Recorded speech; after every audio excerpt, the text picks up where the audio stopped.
உலகலாம் உணர்ந்து ஓதற்கு அறியவன் நிலவுலாவிய நீர்மலி வேணியன் அலகிற்சோதியன் அம்பலத்து ஆடுவன் மலர் சிலம்படி வாழ்த்தி வணங்குவான். பூவிடும் பிள்ளையும் புறப்படும் தலங்கள் காணும். என்னெல்லாம் பார்ப்போமா? அவர் பார்த்த தலங்களை நாமும் வாயால காதால கேட்போமே. திருவெல் வெண்ணை, திருப்பழுவூர், திருவிசயமங்கை, திருவைகா, திருப்புறம்பயம், சேஞ்சலூர், திரு ஓமம்புலியூர், திருவாழ்கோழிபுத்தூர், திருக்கடம்பூர், திருநாரியூர், திருக்கருப்பரியலூர் சென்றவரும் தான் பிறந்த சீர்காழி எண்ணமர திரும்புவார். சின்ன பிள்ளை தானே, பிறந்த ஒரு ஞாபகம் வந்துட்டுது. சென்றவரும் தான் பிறந்த சீர்காழி எண்ணமர திரும்புவார். ஊர் மக்கள் மகிழ்ச்சி கடலாக பொங்கியே ஞான பிள்ளைதனை எதிர்கொள்வார். அந்த ஊரில் தான் நடக்குது.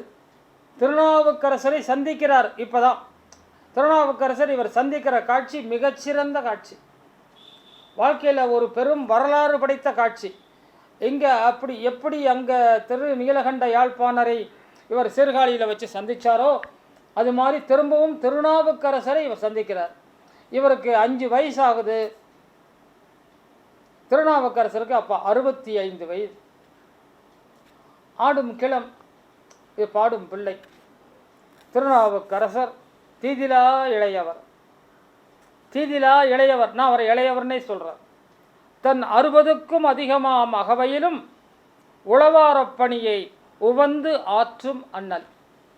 தம் ஞானப்பிள்ளையின் கதிர்வீச்சால் கவரப்பட்டு என்று காண்போம் இஞ்ஞான கன்றினை என்று ஏங்கி தவித்தவரும் சம்பந்தரின் சமகால நாயன்மாராம் மரியாதைக்குரிய தந்தையாகவும் எண்ணிய திருநாவுக்கரசர் சம்பந்தரின் மரியாதைக்குரிய தந்தை. இவர் தான் அவரை அப்பரேன்னு கூப்பிட்டார். அப்பான்னு கூப்பிட்டா மரியாதை இல்லைன்ட்டு அப்பரேன்னார். அந்த பேரே அவருக்கு நிலைச்சிட்டுது, அப்பர்னு. திருநாவுக்கரசருங்கிற பேரை விட அப்பருங்கிற பேர் தான் அதிகமாக கவரப்பட்டது மக்களால். ஏங்கி தவித்தவரும் சம்பந்தரின் சமகால நாயன்மாராம் மரியாதைக்குரிய தந்தையாகவும் எண்ணிய திருநாவுக்கரசர் முதலாக 7 வயதாகும் நம் எழு ஞாயிறை ஞான குழந்தையை சீர்காழியில் வைத்து சந்திப்பார். திருநாவுக்கரசர் அளவிலா மகிழ்வுடன் பிள்ளையைக் கண்டு பணிந்து மகிழ்வார். அரசரின் புகழறியும் ஆளுடை பிள்ளையும். இவர் அரசருங்கிறோம். சேக்கிழார் வைத்த பெயர் திருநாவுக்கரசருக்கு ஆளுடை அரசர். ஆளுடை அரசர்னா உலகத்தை ஆள்கின்றவர். பாடலால் இறைவனது அருளை ஆளுகின்ற அரசர் திருநாவுக்கரசர். அது மாதிரி இந்த பிள்ளை ஞானப்பிள்ளைக்கு ஆளுடை வேந்தர், ஆளுடை பிள்ளை. இவர் ஆளுடை வேந்தர், இவர் ஆளுடை பிள்ளை. ஆளுடைய பிள்ளைன்னா இறைவனுக்கு ஆளாகப்பட்டவர்கள் ஆளுடை பிள்ளை. இறைவனுக்கு ஆளாகப்பட்ட அரசர் திருநாவுக்கரசர். ஆளுடை பிள்ளையும் தன்னிலும் 60 அகவைகள் அதிகம் ஒரு அன்பு முதியவரை திருத்தொண்டின் உருவமதை அடிபணிந்து ஆரத்தழுவி அகம் குளிர வரவேற்பார். அளவளாவி மகிழ்ந்திருப்பார். அப்பரே எனக் கழிப்பார். இதுவே பெரியவரின் பெயராகவும் அமைந்தது. குன்றத்தூர் பெருமான்னா யாரு? சேக்கிழார். குன்றத்தூர் பெருமானும் இது குறித்து தன் மொழியில் அப்பரின் தோற்றத்தை நாம் அறிய உருகியே எடுத்துரைப்பார். காதுருவோம் சேக்கிழாரை பிறவி பயன் பெறுவோம். சிந்தை இடையரா அன்பும். யாரு? நாவுக்கரசரை சொல்கிறார். சிந்தை இடையரா அன்பும். மனசில் எப்பவும் அன்பே சிவம்னு வாழ்கிற பெருமான். திருமேனி தண்ணில் அசைவம். திருமேனியில் உடம்பில் அசைவம் அப்படியே நடுங்குதான். திருமேனி தண்ணில் அசைவம் கந்தை மிகாம் கருத்தம். கந்தை கட்டியிருக்கிறார். கந்தைங்கிறது கிழிஞ்சு போனதில்லை, கீழ் வேஷ்டி. அந்த கந்தை தான் அவருக்கு, அதுக்கு மேலே இல்லையா. கந்தை மிகையாம் கருத்தம், அதுவே அதிகம்னு நினைக்கிறவராம். கந்தை மிகையாம் கருத்தும் கை உளவார படையும். கையில் உளவார படை, அந்த தோசை திருப்பி மாதிரி ஒன்றை வச்சு புல்லை செதுக்குவார். ஒவ்வொரு கோவிலாக போய் அந்த புல்லை செதுக்குவதற்காக அவர் பயன்படுத்திய ஆயுதம் உளவாரப்படை. கை உளவாரப்படையும் வந்து இழிகண்ணீர் மலையும், கண்ணில் அப்படியே கண்ணீர் பெருகுது. இந்த பிள்ளையை பார்த்த உடனே மலையா கண்ணீரில் பெருகுதான். மலை கண்ணீர் வந்து இழிகண்ணீர் மலையும் வடிவில் பொலி திருநீரும், உடம்பெல்லாம் திருநீர், வடிவில் பொலிகின்ற திருநீரும் அந்தமிலா திருவேடத்து. அந்தமிலா திருவேடம், இதுக்கு முடிவே கிடையாதா? இந்த காட்சியை நம்ம பார்த்துக்கிட்டே இருக்கணுமே அப்படின்னு நினைக்கிற ஒரு உருவமாக, இந்த காட்சியிலேருந்து மறையக்கூடாது அப்படின்னு நினைக்கிற அந்தமிலா திருவேடத்து அரசும் எதிர் வந்ததே. எதிரார திருநாவுக்கரசர் வாராரு.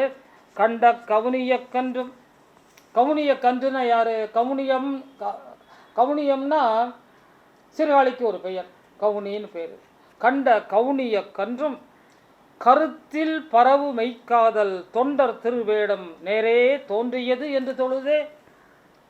தொண்டர் திருவேடம்னா இப்படித்தான் இருக்கும் அப்படின்னு ஒரு டெஃபனிஷனை திருநாவுக்கரசர் கொடுத்தாராம். ஒரு தொண்டர்னால் இப்படி தான் இருப்பாங்க. எப்படி இருப்பாங்க? அப்படி விபூதி, அதை காலுக்கு மேலே, அதாவது எடைக்கு மேலே துணி இல்லை, கண்ணில் கண்ணீர், கையில் உளவாரப்படை.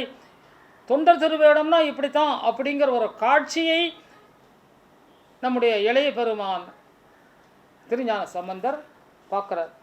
தொண்டர் திருவேடம் நேரே தோன்றியது என்று தொழுதே அண்டரும் போற்ற அறைந்து அங்கு அரசும் எதிர்வந்து இறைஞ்ச, அண்டரும் போற்ற அறைந்து அங்கு அரசும் எதிர்வந்து இறைஞ்ச மண்டிய ஆர்வம் பெருக மதுரமொழி அருள் செய்தார். மண்டிய ஆர்வம் பெருக ஞானசம்பந்தர் அழகான ஒரு பதிகம் பாடி நிறைவு செய்கிறார். காட்சி நிறைகிறது, காலம் சற்றே செல்கிறது. நமது அடுத்த காட்சி வருகிறது. காலம் சற்றே கழியும்.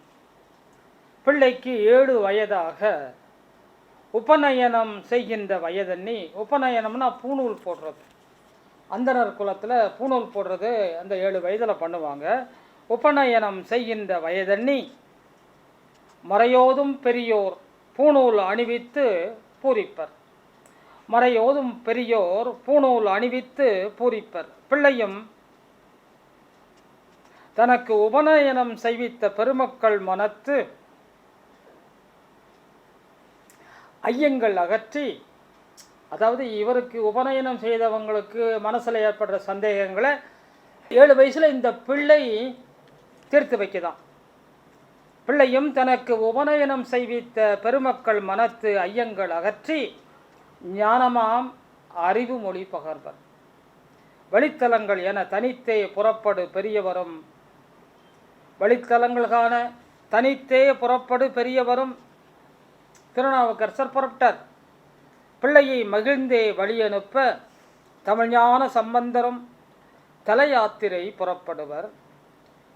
இசை அன்பு தமிழ் வாழ சம்பந்த பெருமானும் பல்வேறு இலக்கண மரபு தோன்ற பதிகங்கள் பல அருளுவர். பல்வேறு இலக்கணங்களில் பாடல்களை பாடார்கள். யார்? ஞானசம்பந்த பெருமான். அந்த இலக்கண மரபுகளை நமக்கு புரியாட்டாலும் பரவாயில்லை, ஜஸ்ட் ஃபார் ரெஃபரன்ஸ் சொல்கிறார். திருமாலை மாற்று அது ஒரு இலக்கண மரபு. திருமொழி மாற்று, திருவழிமொழி, திரு வியமகம், திரு ஏகபாதம், திருவிக்குறள், திரு எழுகூற்றிருக்கை, ஈரடி மேல் வைப்பு என மலைக்கும் மரபுகள் பல தருவார். இத்துணை மரபுகளிலும் பதியும் தந்த ஒரு இணையிலா தெய்வத் தமிழறிஞர் என்றும் இவராகத்தான் இருக்க முடியும் என்பதை நாம் அறிந்து மகிழலாம். காட்சி மாறுகிறது. மழவன் மகளின் நோய் தீர்த்தல் என்பதை பற்றி பார்க்கலாம். இதுகாலை மலநாடு ஆளும் மாண்புடை அரசன் ஓர் சிவனரியன், பெயர் மழவன். அவனுக்கோர் அழகு மகள். இழப்பனவே இவளும் முயலகனாம் வாதநோய் வாய்ப்பட்டு வழி பல பிழைக்கத் தேடியும், இழப்பனவே இவளும் முயலகனாம் வாதநோய் வாய்ப்பட்டு வழிபல பிழைக்கத் தேடியும் மந்திரம், மருந்து என பலவாய் பரவியும் பயனின்றி பரிதவித்து புலப்படாதே வரமனே கதியென்று இத்திருமகளை திருக்கோயில் அமர்விப்பர். மலநாட்டு தலமாம் பாச்சிலாச்சிரமம் வரும் மாண்புடை மழலையும் மலநாட்டு தலமாம் திருப்பாச்சிலாச்சிரமம் திருப்பாச்சிலாச்சிரமம் இன்னைக்கு அது ஆச்சிரமம்னு வழங்கப்படுகிறது. திருப்பாச்சிலாச்சிரமம் வரும் சிரமத்தோடு வராரு. திருப்பாச்சிலாச்சிரமம் வரும் மாண்புடை மழலை. இந்த மழலையே நம்ம மாண்புடையன்னு சொல்கிறோம். மாண்புடை மழலையும் பேச்சிலா பெண்ணவளின் பாதிப்பை நோக்குவர். பேச்சிலா பெண், பேச்சே இல்லாமல் மயங்கி கிடக்கிறா. யார்? மலவன் மகள் முயலகன் என்னும் நோய் தாக்க பெற்று அங்கே இருக்கிறா. அந்த கோயிலில் அவளை கிடத்தி வைத்திருக்கிறார்கள். பேச்சிலா பெண்ணவளின் பாதிப்பை நோக்குவர்.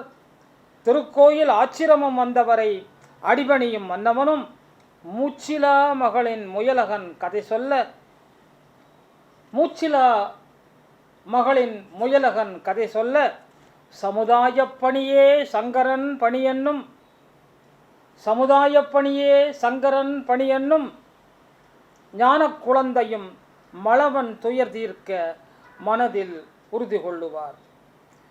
வேண்டுவர் தம் அகிலத்து அப்பனை வேண்டுவர் தம் அகிலத்து அப்பனை எழும் பதிகம் திருமுறைக்கு அணி சேர்க்கும்.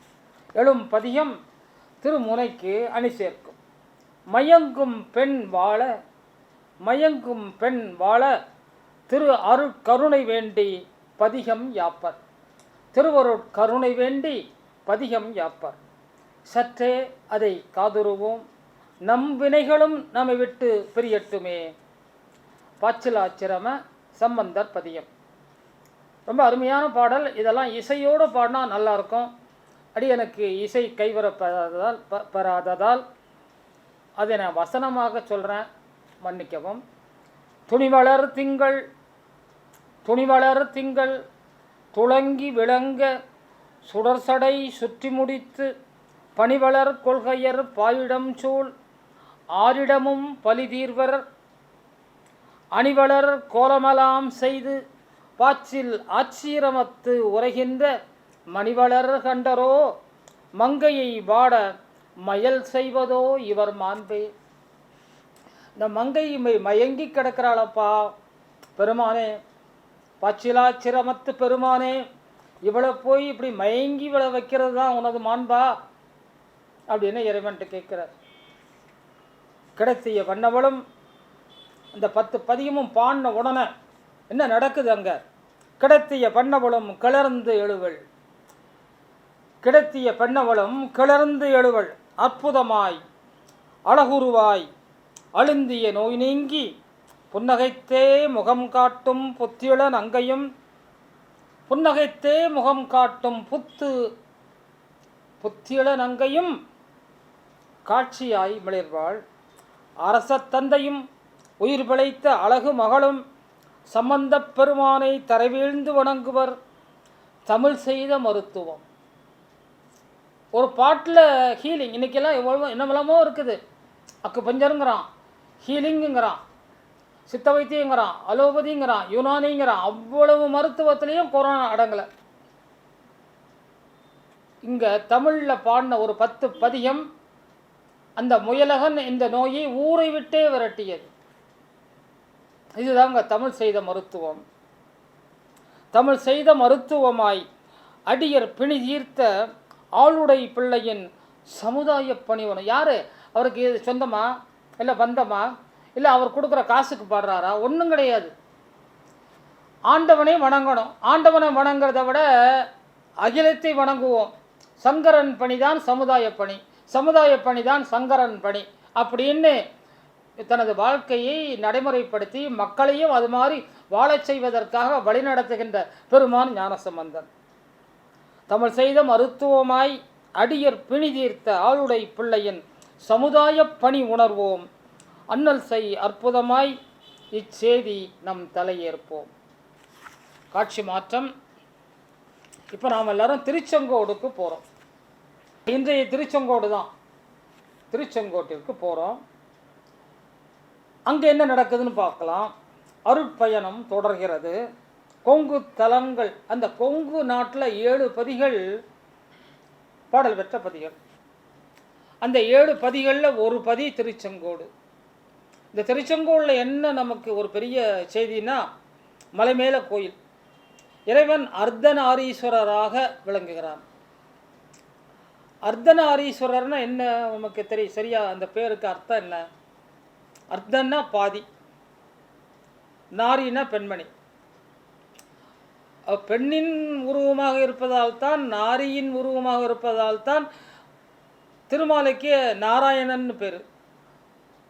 நாரியாய் இருப்பதனால் அவன் நாராயணன்.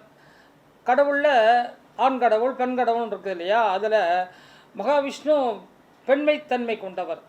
அதனால தான் பட்டு பீதாம்பரம் இது மேலெல்லாம் அவருக்கு ஆசை. அணி கலன் இதுக்கு மேலெல்லாம் அவருக்கு ஆசை வர்ற காரணம் என்னன்னா, அவருக்கு பெண் தன்மை உண்டு. அழகாகவும் இருப்பார், நளினமாகவும் இருப்பார். அதனால தான் அவருக்கு நாராயணன் பேர். அர்த்தநாரி, பாதி இறைவன் சிவபெருமான் பாதி பெண்ணாக இருக்கிறார். அர்த்தன்னா பாதி, பாதி பெண்ணாக இருப்பதால் அந்த பெருமானுக்கு பெயர், அங்கே உள்ள பெருமான் பேரே அர்த்தநாரீஸ்வரர். மலை மேலே இருக்கிறார், ரொம்ப அருமையான மலை. அந்த ஊர்லேருந்து பார்த்தா திருச்செங்கோடு ஊரெல்லாம் அழகாக தெரியும். அருட்பயணம் தொடர்கிறது. கொங்குத்தலங்கள் 7ல் அது ஒன்று. கொடுமுடி, திருநடா, இப்படி நம்ம திருமுருகன் பூண்டி, அவினாசி, இதெல்லாம் அந்த கொங்கு 7ல் 7 கொங்கு 7 என்று சொல்வார்கள். கொங்கு நாட்டு தலங்களில் 7 தலங்கள் பாடல் பெற்ற தலங்கள். அதில் இந்த திருச்செங்கோடு ஞானசம்பந்த பெருமானின் பாடல் பெற்றது. அருட்பயணம் தொடர்கிறது. கொங்கு தலங்கள் காண விளைந்தே ஆளுடைய பிள்ளை திருநனா கடந்தே பாகம் பங்கேற்ற பெண்ணாளின் திருச்செங்கோடு சேர்வர். பாகம் பங்கு, உடம்புல பாகம், ஒரு பாகம், அதை தனது பங்காக ஏற்றுக்கொண்டார் அம்பாள். பாகம் பங்கேற்ற பெண்ணாளின் திருச்செங்கோடு சேர்வர். திருச்செங்கோட்டில் குளிர்காலம், தீக்கும் குளிர், தீக்கும் குளிர், தீக்கும் நெருப்புன்னு சொல்லக்கூடாது, குளிரே தீக்கும். சில பேரில் தெரியுமா? அதிகமான குளிர் வந்தால் அது உடம்பை எரிச்சிரும், அது மாதிரியான குளிர். அது மலை மேலே இன்னும் அதிகமான குளிர். திருச்செங்கோட்டில் தீக்கும் குளிரில் விஷக்காய்ச்சல். நிச்சயமாக சொல்கிறேன், இந்த பதிகத்தை அதிகமாக கேளுங்கள், இந்த பகுதியை அதிகமாக கேளுங்கள். கொரோனாவிலேருந்து நாம் விடுபடலாம். இதுக்கு இந்த இவர் இங்கே பாடின பாட்டுக்கு பேர் நீலகண்ட பதியம். நம்ம எந்த காலத்துலேயோ செய்த வினை தான் இந்த காலத்தில் நம்ம தலையில் வந்து உட்காருது. இன்றைக்கி நம்ம கொரோனா வருதுன்னா அதுக்கு என்னவோ ஒரு பாவம் பண்ணியிருக்கோம். நம்முடைய கர்மா தான் நமக்கு இதெல்லாம் வந்து சேருது. அந்த கர்மாவை, அந்த வினையை அனுபவிக்காமலே, கொரோனாவில் மாட்டிக்கிட்டாமலே நம்ம பிழைக்கிறதுக்கு ஒரு வழி வேணும்னா எல்லாரும் திருநீலகண்ட பதிகத்தை படியுங்கள். அவ்வினைக்கு வினைன்னு ஆரம்பிக்கும் அந்த பதியம்.